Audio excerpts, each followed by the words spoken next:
Okay, ini satu cerita kelakar sikit lah saya nak cerita. Betapa mereka ni, nah, ya Allah, kata the best education in the world.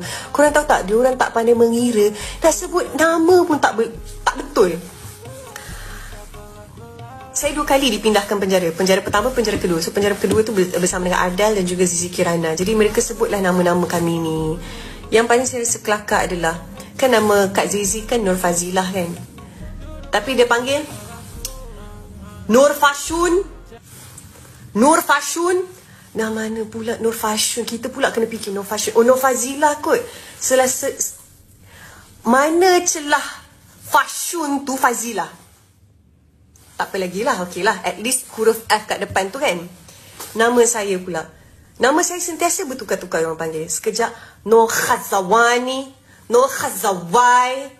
Sebab H diorang tak boleh nak sebut. Tak tahu kenapa mesti sebab tu dia condemn kita orang ni macam you khamas. Celah mana diorang condemn tu.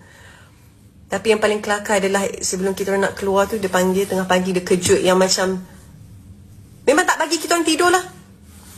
So dia panggil daripada Nur Khazawani, last kali dia panggil nama saya Fazanawi. Ya Allah, elok-elok Faziah Nawi dekat Malaysia ni dah diseru pula dekat negara Isewil tu.